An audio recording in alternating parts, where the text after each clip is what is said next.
Previously on The Accidental Bicycle Tourist. Yes, it was his boat, exactly. A really nice boat. And the name of the boat was Life is Wild. Since this day, Life is Wild became the motto of this journey. You just heard André Plumeau describing his philosophy for this multi-year trip. If you thought that part one of André's story was crazy, just wait until you hear what happens to André in part two. It's a wild ride indeed.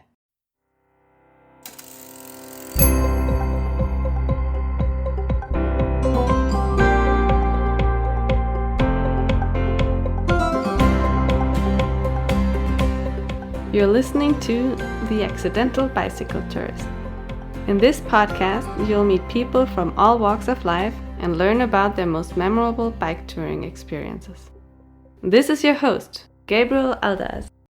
Hello, cycle touring enthusiasts. Welcome to part two of the Life is Wild double episode. In part one, we followed André from Portugal to Cabo Verde. If you haven't heard that episode yet, I recommend that you go back and listen to it. In this second installment, we continue André's journey with Frida, his bicycle, across the Atlantic Ocean to various exotic Caribbean islands. Through the highs and lows, André's joie de vivre, his exuberant enjoyment of life, shines through. This episode was recorded at a Wi-Fi-enabled jungle outpost in Costa Rica, so you will hear tropical rain and the chirping of birds in the background. To catch up, you got to Cabo Verde, and I guess you were there illegally somehow, but we don't need to go into that. How does the story continue? And since this is a bicycle touring podcast, when do you return to your bicycle? Well, actually, as soon as I got on Boa Vista, I stayed the end of the day, and the next morning I asked to get on land. We got on shore, and the first thing I did is setting up the bicycle to go cycling again. So I was on Boa Vista and really wanted to explore the island. And so did I.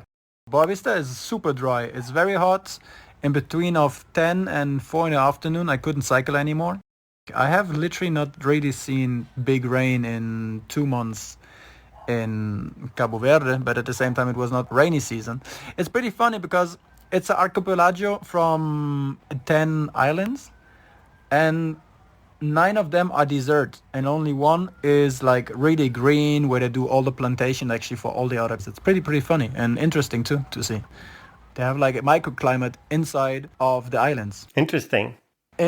So I've been cycling Boa Vista, I think, for 10 days. Cabo Verde, I only cycled for use, not really for exploring or for entertainment. It became like a tool really to get from one point to another one.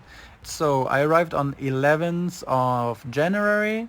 Now I've been cycling 10 days. Oh fuck, sailing season is gonna end. I need to find a boat. So I was cycling back to the kind of harbor in Boa Vista, but they don't really have one, because I knew that it's not there where I'm gonna find a boat, because there is no marina. And most captains rather go to marinas.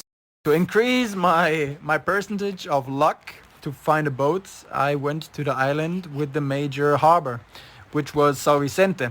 So the thing is, to get from one island to another island, well, you can fly if you're lucky enough to be on an island with an airport, which Boa Vista is not. They only have a small one. So in the small ones, there's only connection flights with the neighbor islands. But at the same time, just because I was on Boa Vista, doesn't mean that I was rich. I mean, I was still broke and needed to find a plan. In Cabo Verde, it was difficult because of the network. Network was pretty poor, and also it was pretty expensive. So my daily budget, basically, maybe it's also interesting to understand, is $8 for a day. So I was always trying to stick to this. Kind of work well. Of course, sometimes you cannot, but it's good if you can stick to it. Yeah, maybe it was a little bit, unforeseen to get to Cabo Verde, and maybe it was also a little bit much of excitement and not so much of a logic decision, maybe, because I needed funds. So where can I get funds from? Not in Cabo Verde. So however, I needed to find a solution to get on the other island. Flying was pretty expensive. So they connect the islands with a ferry. But this ferry only goes once in a week around all the islands. And the other days in the week you only can go through the next islands. Which was, a little bit confusing and weird. And also when I arrived there, the first week was like, okay, we're sold out. I was like, fuck, how is this possible? This meant that I was then there the 21st of January, and I needed to wait one more week, which would have been the 28th. Anyhow, I was then able to find out because a woman went into the store and she came out with a ticket for the ferry, and I asked her, how did you get a ticket because it's sold out? And she told me, I go to San Nicolao. I was like, oh yeah, nice. So perfect. I can go to San Nicolao, which is in my direction. I just gonna try to stay on the boat. So basically I was buying the ticket for another destination, but just stayed on the boat because for the destination I was going to, it was all booked out. This is how I got actually from Boa Vista to San Vicente earlier than officially possible or expected. I mean, the concept of a ferry being sold out is not that common. Usually you can always fit somebody else on the boat. Especially if it's just a pedestrian. But then even once I got through customs, or their kind of customs, before boarding actually the ferry, they were like, but you only booked as a pedestrian. I was like, but I have a bicycle, so now you need to find a possibility to get me there. Well, in the end they gave up because probably of the language barrier, and I boarded the ferry, stayed until the official destination, but then I stayed longer, of course, too. Made it to San Vicente about the 22nd or something like this. It was almost 2 days on the ferry. It was a long ride for a short distance. Yeah, it seems like it. And it was horrible. Like everyone there was seasick. People just kept throwing up. It was horrible. Was it mostly locals or were there also a lot of tourists? No, it was mostly local people basically. This is why I was even more surprised. Because I was like, they must be used to go with a ferry from an island to another. Or maybe they just never leave the island. I don't know. Yeah, it sounds like it. I mean, I can understand that you're sick. You yourself, if you feel okay, you just feel like you don't want to eat anymore because everybody's puking and it's like a horrible smell in the inside. So I just managed to sleep outside and to more or less live outside of the, how you say that, kind of cabins. I really didn't want to smell that. Oh, it sounds awful. And for 2 days you had to endure that. Straight, there were even people feeling sick for 2 days straight. From beginning until arrival. Horrible. I mean, poor people too. You didn't get seasick, luckily. No, I did not get seasick. I mean, this is another thing which is pretty surprisingly that I decided to embark on a sailboat without really knowing if I'm seasick or not. I mean, I have never been on a boat on real sea, only on a lake. Right, that's a pretty big jump. But yeah, that's a huge jump actually. I was not aware of it. Especially since my entire family, I think, is seasick. I just never asked myself the question. Maybe this is actually the trick to don't be seasick. Yeah, don't even ask. Exactly. Sometimes it's just better what is hidden. When you finally got to San Vicente, you got to a marina and you had the option to sail somewhere else? Exactly. So, in general, Cabo Verde, they are very crazy for carnival. And it says they have the second biggest carnival in the world. I mean, I don't believe it, but maybe it's true. It's big, this definitely, and it's super noisy. For me, it was a hard time, to be honest. So, traveling on the ferry, I met people from Belgium. They were renting a huge Airbnb for like 3 people, and you could live it with 8 people easily. They invited me to come over for a couple of days. Actually, also the guy from Belgium, which was really nice. Because I found him also again on the ferry from Boa Vista to San Vicente. Funny thing. You mean Sylvain, your former crewmate? Yeah, San Vicente was a real town, not like in Boa Vista. Boa Vista is a small island which right now gets a lot of attention for tourism. But San Vicente is way more developed than Boa Vista is. So anyhow, I got to San Vicente, explored it also with a bicycle. For me, it was the very perfect thing to have, to get from one place to another every time when I wanted, like a car. but not being a car. And everything was flat, so it was actually a very good vehicle to get from one spot to another. Also because you can just go anytime you want. So I explored San Vicente, but I never really got far away from the harbor, from the marina for long, because it was already 22nd and yeah, sailing season came to its end. So I was trying and I was meeting captains and I really was doing the hustle, which I should probably have done in Las Palmas. And so I started and I met many people and many people were like very happy. And then they knew about the story that I have a bicycle, and then they turned out the offer that, yeah, this is not going to work. How do we fit the bicycle? And so on and so on. Even like huge boats where you cannot fit a bicycle on that. It's like just a joke. And yeah, it was very, very frustrating for, let's say, 1 week. And you're gonna say, okay, 1 week doesn't look so long.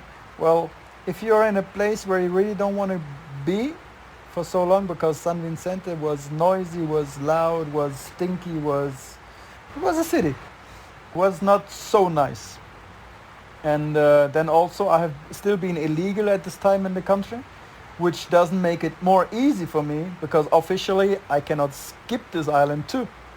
So I needed to get legal first. This was a very, very complicated process. I needed to find a crew which actually came to the island, which yet did not went through customs, and who would accept to have with them disembarking from the boat. But if you disembark with more people than you originally had when embarking, it's weird too. So however, for my birthday presents, I was celebrating my birthday in San Vicente. And actually it was funny because the day before I found a captain who agreed taking me and the bicycle over the Atlantic. So I was actually celebrating with them. And we were supposed to go to Grenada, which is in the Caribbean, in 14 days. I was like, okay, I have enough time. We were trying to figure out if there's some things to do in preparation for the journey or on the boat. No, everything was all right. So like, okay, then we see, let's say next week, and we agreed on that. I went away in the same time with a crew from Martinique, which I got to know on a Waram catamaran. Waram is catamarans which were supposed to be built by yourself, like home or do-it-yourself catamaran plans. And this boat was built by himself, and we went on a journey for like 1 or 2 days to the neighbor island. I was like, okay, that's good. So I will be back here, and if there's things to do with the boat, I will be back. Since you had 14 days on your hands, it sounds like you wanted to spend that time island hopping with a crew that was eventually headed to Martinique. Yeah, of course. The problem is we stayed there 1-2 days and then we left, but we never got back to the island where we came from. And I needed to get there because I have everything there. My bicycle, my bags. I literally just came with my passport and with my purse and with my phone to go with them. So I didn't bring anything. And then we arrived on the main island with Praia. Praia is the capital of Cabo Verde, and Santiago is the name of the island. So we came to Santiago because they needed to pick up a new crew member. I was like, that's nice, but now I have all my belongings in San Vicente and I have a boat there. How do I get back there? Because even if I wanted to get back there in time to leave with the boats, since there's only one ferry traveling between the islands and it left the same day we arrived there, I had no real chance to really find the boats to go back to San Vicente in time. Except flying, and flying was pretty expensive, like 250 euros, something like this. So I was like, okay, that's pretty fucked. I called the captain where I was supposed to be on the boat with. And yeah, he was not happy at all about this. He was treating me like a child. It was pretty amusing, to be honest. And he said, yeah, okay, because you cannot be confident on this, he gonna kick me out of the boat. I was like, why? Very surprising. But I was like, okay, it's fine. So in the end, I got sick in Santiago because I got the only food intoxication I had so far on the entire journey, so I was lucky. But I was really far away from really comfy clothes or stuff like this. So I felt sick there. And if I'm saying sick, I was really sick, like with fever for 13 days. It was horrible. Oh, wow. We got back to Sao Vicente. I was still sick. The Carnival Peak was going on. I was picking up my stuff on the other boats because they did not left, actually, meanwhile. So you could have gone with them to Granada. As I said, he refused to take me on board. And then I met a guy from Republic Czech. I was working for him, repairing his boat for about 10 days. And I could live on his boat too and could make some money, which was nice too. There was a lot of food and I could also take all the conserves and cans they had on the boat, which was pretty nice. So no expensive for food for the next couple of days. And then February gone by, I met many captains, have been on many boats, but still the same thing, the bicycle is a problem. Many boat owners don't want to bring it on the boat because they're afraid that it's gonna hurt somebody or it's gonna put some scratches on the boat itself. Don't want to bring it because it takes up space. I mean, every argument is kind of valid, but February gone by, I was confirmed already as a crew member by the captain. Sailing a brand new Oceanus from Mediterranean to the Caribbean. But then his boss called the next day and he disagreed to embark a fourth person this time. So again, I was let down. It was very, very frustrating all this time. And then finally, on 25th of February, I met a crew from Germany, France and Spain. And I was able to embark with them 3 days later. So they said, okay, I don't want to take this decision by myself. I want to take it with the crew, and if the crew agrees, you're welcome on board, because it was a small boat. It was a very tiny boat. On February 28th, we left anchor and we set sail towards the Caribbean. Wow. So they agreed to do it. They said that'd be fine. They agreed, yeah. We went out. It was the captain's birthday one day before. We baked together a cake. We went out together. We had started to have a good time and to see if the routine is working. I was sleeping on the boat at the same time. And then on 27th later, we had the conversation about do we have a fifth crew on the boat or not? And they decided to do so. Where did the bicycle go? Actually, this was a pretty funny story also because I understood no one wants to have the bicycle because it takes up space, and so I was working on a solution to put the bike somehow outside. So on the first boat, I didn't have any problem. It was clear for my captain, Ruben, to put the bicycle inside. So it never came to my mind, actually, that I would ever have to deal with a question like this. But then on Cabo Verde, I found out that many people don't want to take you because you have a bicycle. So advice, if ever anyone wants to do that, never do it with a bicycle. Or if you do with a bicycle, bring a lot of time and a huge tolerance for frustration, because sometimes you're going to hear things that don't make any sense. So no, I was figuring out a plan, and it was basically finding an industry that has this kind of stretch film that we use also to preserve food in the kitchen. But this exists in the industry. They have it like to wrap things onto a pallet. And this actually is what I did. I was trying to find a shop who was either selling it or using it. I was looking for a storage hall where they use it, so I could maybe just lend it and don't have to pay for it, and it worked. I wrapped the entire bicycle into a roll. They gave me a roll, which was really, really, really nice and kind of them. So I wrapped up the entire frames, the tires, then I wrapped everything again together, and I put it in the front of the boat. And this is where it remained for the next 21 days. We needed 21 days to cross the Atlantic. Wow. What an image. It's funny. I mean, myself, I couldn't really believe it. I only believed it once we were on sea. It's a funny coincidence because yesterday I was posting about this. I'm really bad in posting things every week or something like this.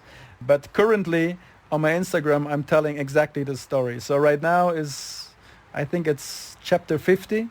I gave a number to every post, so it's easier to follow. 50 is leaving from Cabo Verde with the sailboat. So if you want to have pictures about this, you can check my Instagram. The name is Allmansberger. Allmnns Berger. Okay, there it is. Life is wild. Exactly. And yeah, there's a lot of pictures. But of course, the best pictures, never anyone takes them because never everybody is ready to take them. Good point. That's so true. So then you sailed for 21 days, you said, and then you reached the Caribbean. Exactly. So with this captain, we were embarking in San Vicente in the Marina Mindelo.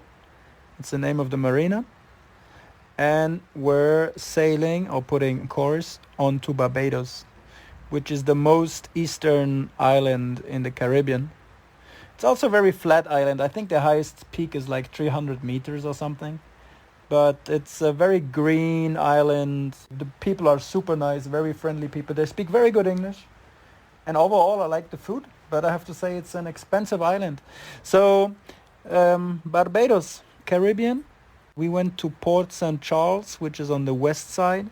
And I think we had a total of 2,400 miles or something like this from Mindelo to Barbados. Mm-hmm. I think we had an average of 4.8 knots, something like this. We had a very calm sea, beautiful sunrises and sunsets. We didn't have any drop of rain. We had so many wildlife to watch, dolphins, many seabirds. We were surprised to see small birds on the sea, basically. Very interesting. We had a biofluorescent plankton in the water at night with the movement of the boat. Beautiful skies in the night, stars.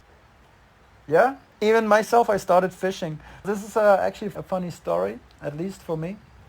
Before embarking, the captain told me, listen, this is a vegan boat, so we're expecting you to don't bring anything non-vegan on this boat. I was like, okay, I understand this, but if I bring, let's say, a can of beef, you don't have to eat it. Yeah, but it's the rule. It's a vegan boat. Okay, bueno, so it's a vegan boat. I respect everything. I eat everything. This was hard for me to not eat meat. So I love cheese and eggs. But however, on the 4th day or so, I discovered that we have fishing gear on the vegan boats, which was pretty funny. And I was like, I just used your vegan fishing line. And I used it and I was very lucky. 25 minutes later, I had my fish on the hook. And was literally dissecting my very first fish in my life on a moving boat. It's funny.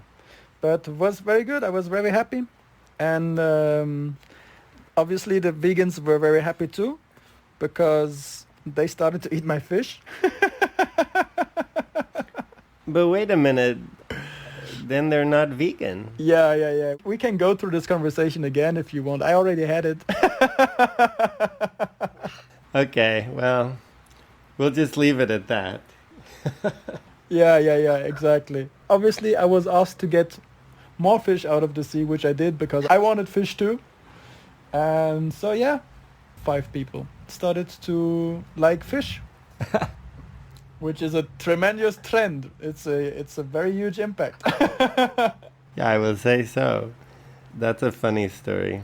For me too. I mean, a little bit of a pain too, because I would like to have some cheese or stuff like this. But at the same time, I'm really grateful I had this experience, because for myself, I would have probably never chosen to make something like with the intention to be vegan. Of course, we have all been eating something vegan in our life without knowing that it's vegan.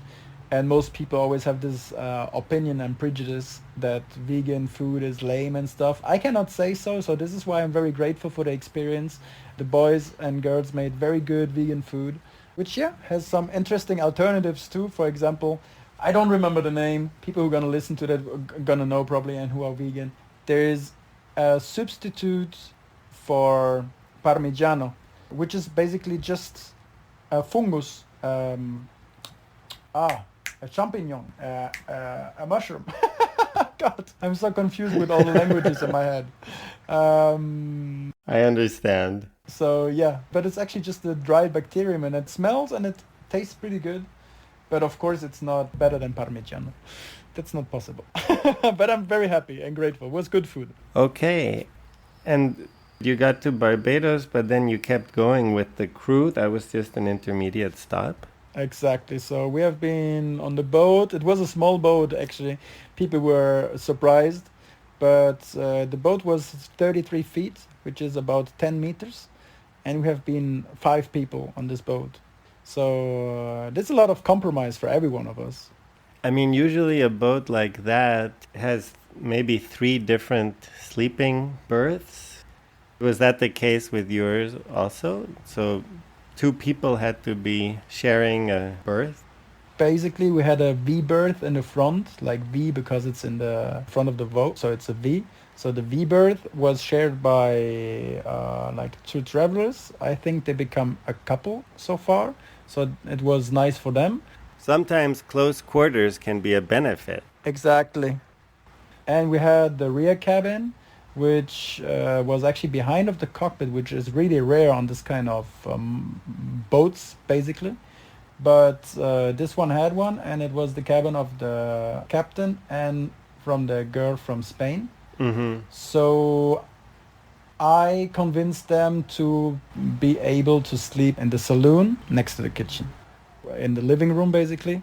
So it was actually pretty good. I always been sleeping many times before in the central berth, so it was really okay for me if people also can be respectful enough. Yeah, that is a bit of an unusual configuration. Really, I like to be in the center point of the gravity of the boat, which basically was where I was sleeping in the living room. I really have no problems with that, and I actually find it pretty comfortable for myself. But of course, I mean, you don't have your own room, so it's actually a lot of impact in your own comfort, because in the morning you get up, you make your bed so that everybody can sit on it or whatever. So you never have really privacy too. You don't have a door that you can close or something like this. I mean, privacy in general is a very big topic if you're like 5 people on such a small boat. Oh, definitely. If somebody needs to go to the bathroom, then they are going to go right past you. Exactly. Like basically after 3 weeks, you know everything about everybody. Yeah. So we stayed on Barbados for, I think it was 1 week. And also I told them as soon as we arrived and we cleared in, I was like, don't get me wrong, but I really want to be in peace and just to get off of the boat. And I don't want anyone to follow me. Just please leave me in peace. I need the freedom right now. I set up the bike. This is all I took, the bike and my backpack with a sleeping bag, with a mattress. And I think I didn't brought a tent because it was so hot. And yeah, I was circumnavigating the entire island by the bicycle. Saw beautiful places, met super nice people, had a very good time in Barbados. And even so far, like people keep on asking you, of course, what's your favorite destination? I'm saying, like, honestly, I really like Morocco, but also Barbados. Barbados really impacted me, like the friendliness and kindness of the people, the climate, the food, in general, the island itself. So I really had a good time there, even if I was just there for such a short time. But I really enjoyed it. So yeah, this was Barbados. And from Barbados, 1 week later, I wrapped again the bike. And then we were off. We had very strong winds. This was insane. In 14 hours, we sailed straight away from Barbados up to Martinique, which was very, very good time. I think we had an average of 8.5 knots, something like this. Woo, Was very good. that's fast. At the same time, we really got beaten up by the sea. I can imagine. Then we went to Martinique. And in Martinique, I was back in Europe. Martinique is one of 3 French island possessions in the Caribbean, meaning that they are formally part of France. The other 2 are Guadeloupe and the northern part of Saint Martin or Saint-Martin. In case you were wondering, the southern part of Saint Martin belongs to the Netherlands, where it is known as Sint Maarten. Consequently, the official language of Martinique, Guadeloupe, and Saint Martin is French, and the official currency is the euro. I was kind of happy because, I mean, French is not a problem. I speak better French than I speak German probably. Since being back in Europe, I knew, okay, that's good. Here I can finally work again, legally. And so I was cycling, basically from bakery to bakery, because, yeah, I'm a baker, to find out if somebody has a job. When you lived in Alsace, you had worked as a baker. You worked at a bakery? So this is, this is a long story, but to cut it short, I kind of lost my company for audiovisual production during COVID. And yeah, I just started something new as a baker, since I'm a baker. Okay, so you had an audio-visual production company, and then you became a baker, and then you traveled the world. Kind of. Okay, wow. It was pretty funny, a pretty huge and nice coincidence. I found a pueblo, a small town, where where I had a good beach, where I ran into people who were living in the same department as me in France. So we had something to talk about, and of course people trust you maybe a little bit more because you're from the same place and you're charismatic and stuff. I stayed there for Eastern weekend. I think I arrived less than a week before on Martinique. So I was for Eastern there. They had a huge volleyball stuff happening in the beach going on. It was very nice. Was a good vibe going on there, and I slept there. I felt pretty good. And the next day I went to the bakery, and indeed they were looking for a head baker. And so I was like, okay, perfect. When can I start? And I started the next day working.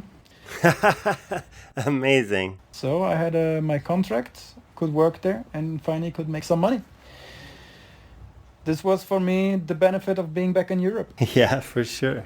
In the entire Martinique, as far as I know, and I've been a lot around because later I kept on cycling. I saw many beaches, but this was the only beach that had public restrooms and showers.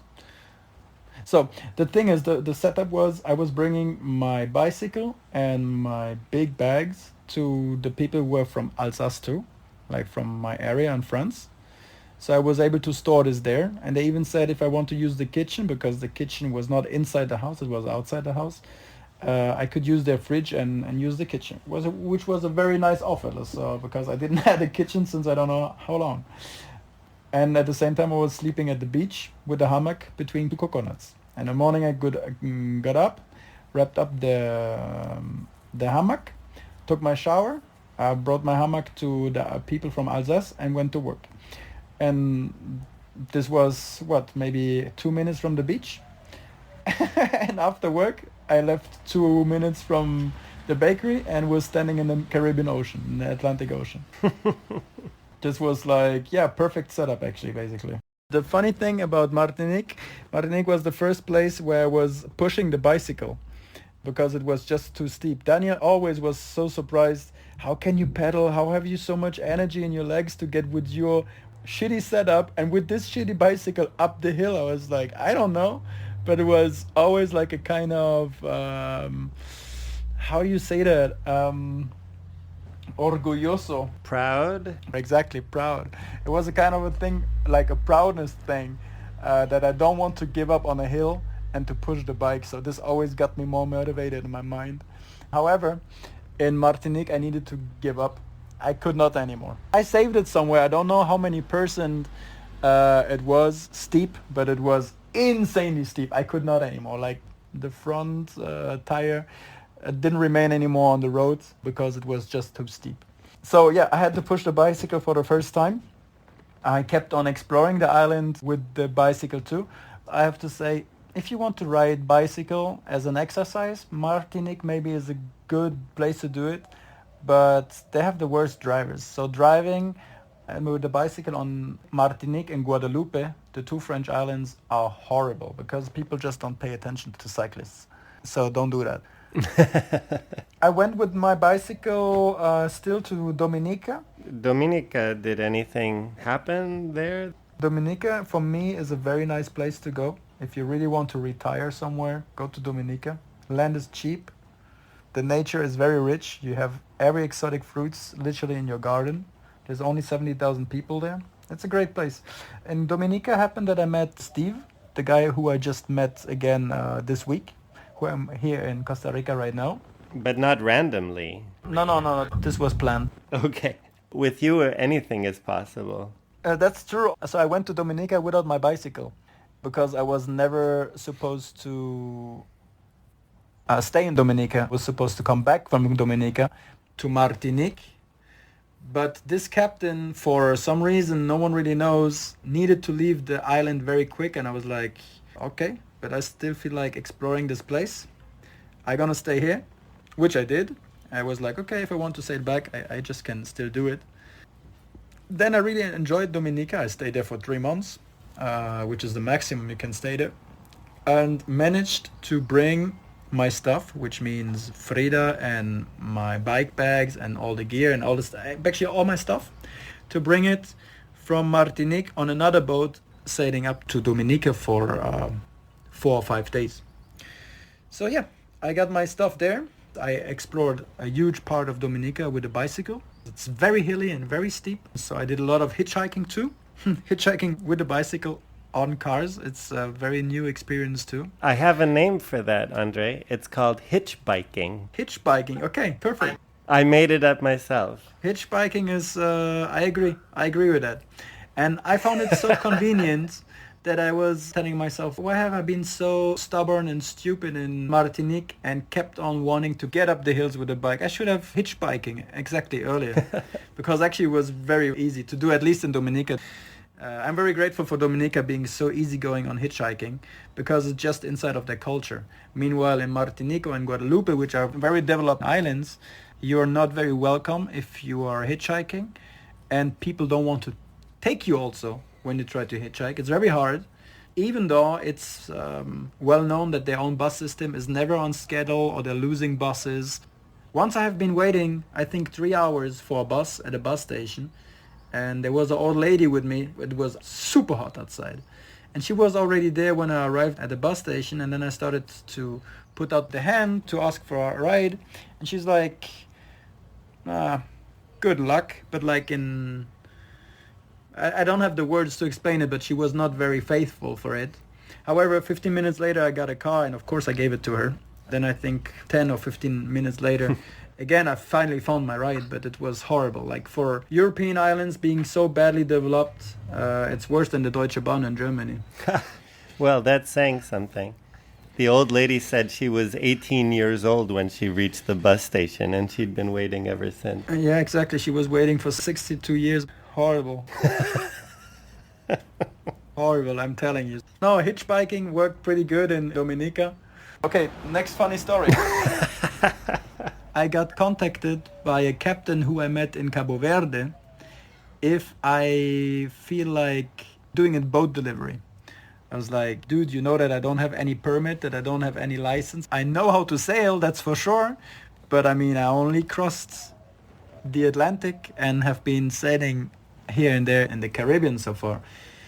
He's like, yeah, that's okay. I'm gonna teach you the rest if you're interested. You're on my crew list. I book all the flights. And yeah, this is another story how I got to get to Florida, pick up a boat and bring it to Rhode Island. And then the hustle began again. So I was in Dominica, finding a boat to bring me up to Guadeloupe, because Dominica is, you cannot really go from there anywhere. Then I found a captain I also met in Cape Verde before, and who was looking to get to Guadeloupe. So I sailed with him to Guadeloupe 2 days. I stayed on the boat, I think, for 10 more days because I was looking for boats in Guadeloupe, bringing me up to the United States. So then I found another boat which went to St. Martin. St. Martin, shared island between the French and the Dutch people. And then I got to St. Martin, and then I found a very, very super cheap flight to get me from there to United States, because it was rough again. St. Martin is a very developed island with a lot of density. You cannot just stay somewhere. You're like always surrounded by people, and To be honest, the vibe and mood there was not inviting at all. In St. Martin, I got a flight for I think $70, super cheap, from St. Martin flying me to Florida. Yes, but in the meantime, I did not check my phones and I was not online at all. That I got a mail from the marina in Florida telling me that meanwhile I was sailing up from Dominica to St. Martin, that I got hit by a storm and that the boat I was supposed to take from there got halfway flooded inside. And which I finally did not get back up to Rhode Island because I didn't have any business anymore in Rhode Island. And I can tell you, in Florida, I did probably the most crazy things of sleeping outside in urban areas. You would say I'm a crackhead. But yeah, Florida taught me a lot on this side. Traveling the way I traveled, like being kind of a hobo, a homeless guy roaming around, United States, it's totally not the right country to do that because they have really stupid laws and a lot of restrictions. And yes, it's not so welcoming as another country, I would say, in United States than in another place. So I would not recommend doing this in the urban areas in United States. At this point, what had happened to Frida? Okay. I need to rewind. So when I was in Dominica, Klaus, the captain from Ireland, was leaving from Dominica to Guadalupe. So I brought everything on boat. The plan was for him to stay in Guadalupe and to make business. But then he wanted to go back to Dominica. And I was like, okay. I thought that you were sailing up to St. Martin where I wanted to go to. Then he changed his mind and I was like, okay, can I leave my stuff on your boat? And he said, yeah. And he was supposed to drop all this stuff at Steve's place, who is now with me here in Costa Rica. But he never went back to Dominica because my plan was to get a sailboat and to sail down to Dominica too. Just to be clear, at this point you were in Florida and wanting to sail back to Dominica. Exactly. That's why I said, okay, Dominica is going to be the good place to drop stuff. But since he never got there, then at the beginning of the year he called me and he said, okay, I'm crossing the Canal of Panama now. I was like, what the fuck? This is really the total opposite of what you actually wanted to do. And yeah, however, I still have your stuff with me. What can I do with it? I'm like, yeah, okay. Are you going to Mexico? Yeah, I'm going to Mexico. I was like, okay, perfect. I'm in Mexico. So you will be on the Pacific side. And he agreed. Yeah, of course. And said, yep, perfect. Then just shoot me a message once you're in the coast of Guatemala before coming to Mexico. Okay, so much time has passed that you've traveled all around the United States, including Area 51 in Nevada, and made it south of the border to Mexico. Exactly. Well, apparently we have been at the same place at the same time around Puerto Vallarta, except that he never let me know that he was in Guatemala. So I was already 800 kilometers more south than he was when he finally texted, because I asked him, hey, where are you? Because I'm on my way to Guatemala. He said, yeah, I'm almost in Puerto Vallarta. I was saying, okay, well, that's a problem. I have been there. He was sailing north and you were traveling south, but he didn't warn you, so you didn't know to stay in Puerto Vallarta. So I think in May, June, something like this, I put on an advertising on Facebook groups for bicycle travelers. If somebody wants to pick up my gear, because it was not really interesting for me to drive almost 2,000 kilometers to get my stuff. So wait, the captain just offloaded the bicycle in Puerto Vallarta? Something like this is what he did, because yeah, it's a very, like, I don't have any other words for that, but it was a very fucked up communication and situation. He kind of just loaded up some things without asking me prior or whatever. So yeah, but I didn't know. He never let me know. I found out, so I did a donation advertising on social media for people to get it who would like to travel by bicycle or whatever, because literally everything is in this gear. I have a tent in there, I have an inflatable mattress, I have a normal mattress, I have a poncho, I have all the cycle gear, I have the tools, the spare parts, all the stuff for the bike, including 2 new tires. And yeah, so I made up an advertising for donation on social media, and I found somebody. He sent me pictures of what he got, And then I found out that it was not complete, because for me, I asked him if everything is still complete. He said, yeah, okay. And yes, so I found out that there's gear of me missing. And actually the donation was a donation against sending me a small parcel with my recuerdos, with my souvenirs, which was a cup, a couple of coins, and a couple of seashells. So that's it. I didn't want it anymore. So this was the donation, and the donation, somebody picked it up. I asked him, I think last weekend, if I can get an update, if he sent me the things or not, because I don't have anything yet at my address. And at the same time, he's not replying to me, so maybe I'm in a scam, I don't know. But this is all I could do at this point.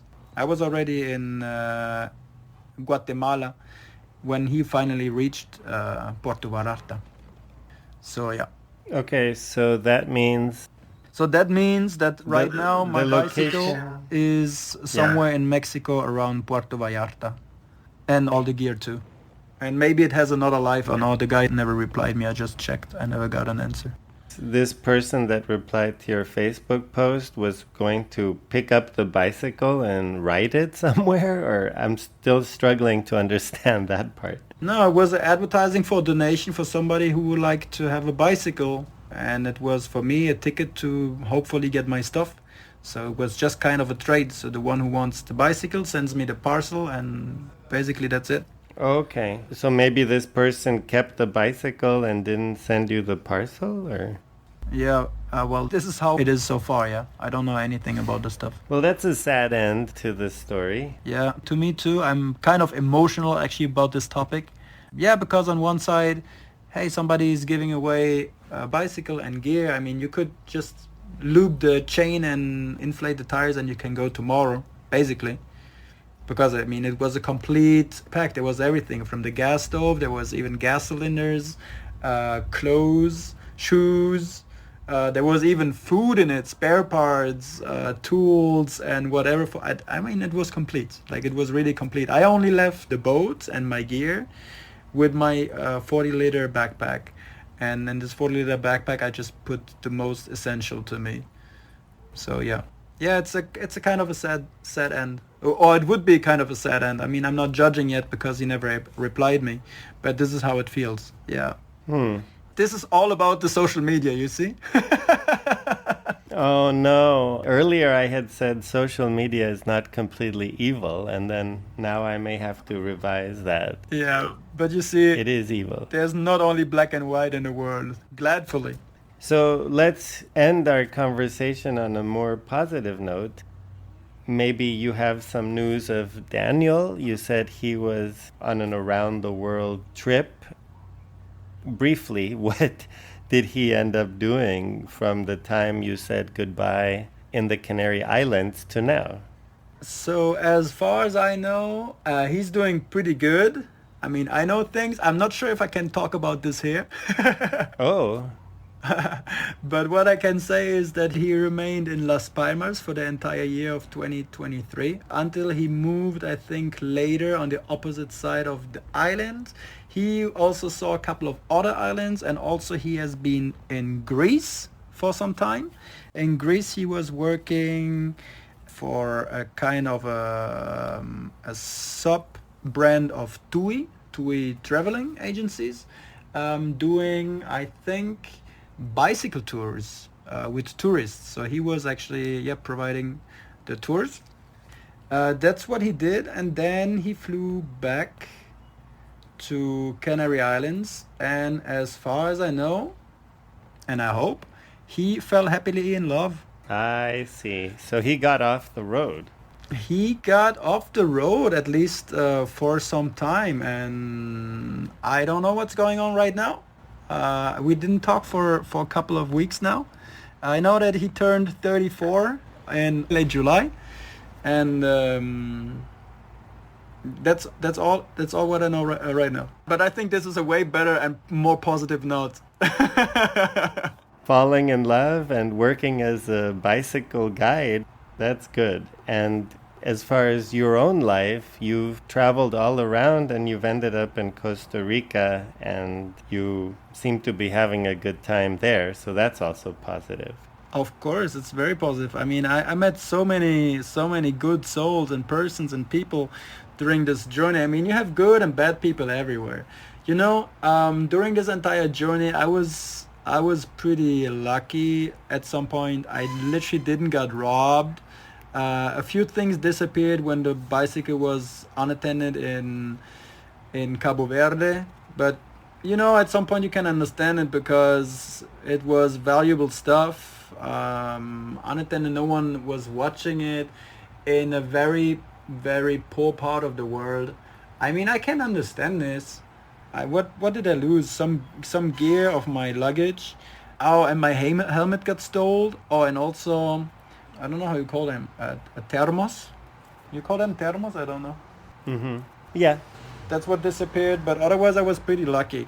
On my former journey with the van in 2016, I had an attempt of a robbery in the middle of the night in the country where I was really not expecting it. It was in Morocco. I would rather have been expecting this kind of things happening actually in my hometown, to be honest, but not abroad. So it's always about sharing, like giving and taking. So it's actually sharing of experiences, maybe of values you have, maybe of valuables that you have, or whatever it is. But I think it's very important also to understand about time, to share the time with the right persons and the right people. And I think this is something also this kind of journey brings to life at some point. Yeah, very good. My last question is, how many months then have you been on the road until today? Obviously, the bicycle part of the adventure ended a while ago, but you've been away from home for almost 2 years. Almost 2 years, yeah, that's right. So I have been on the road with the bicycle from November until September. So 10 months I have been accompanied by the bicycle. And I'm on the road on this journey now in my 22nd month. Yeah, it's the 22nd month. And nothing of all of this was ever planned. And no plans to stop anytime soon either. I have no real plans to stop anytime soon. There's one thing I really would like to do. It's like a kind of a present for my grandma. My grandma is gonna turn 90 this year, and I would really like to see her. So I was thinking about flying home as a kind of a present for my grandmother, because she's getting old and she was already being pretty scared when I had her on the phone that she's afraid to never see me again in her lifetime. So I think it would be a very nice present to just be there at her birthday at the end of the year. Well, see, that's a much more positive way to end it. And if you want, I can include that or I can leave it out. I would leave it in. I think it's very sweet if you give me permission. Yeah, you can leave it in. I mean, she's not going to listen to it. She will not understand English. No. You're like literally the first person who knows about that. Oh, okay. Well, other people will soon listen, but she won't, so it'll still be a surprise. Exactly.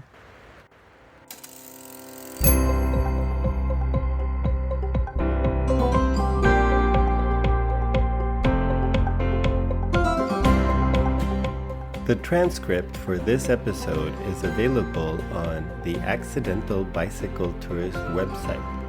I welcome feedback and suggestions for this and other episodes. You'll find a link to all contact information in the show notes. If you would like to rate or review the show, you can do that on your favorite podcast platform. You can also follow the podcast on Instagram. Thank you to Anna Lindenmeyer for the cover artwork and to Timothy Shurtell for the original music. This podcast would not be possible without continuous support from my wife Sandra. And thank you so much for listening. I hope the episode will inspire you to get out and see where the road leads you. Yeah, maybe you can find an animator who can put like a bicycle who's just like driving random.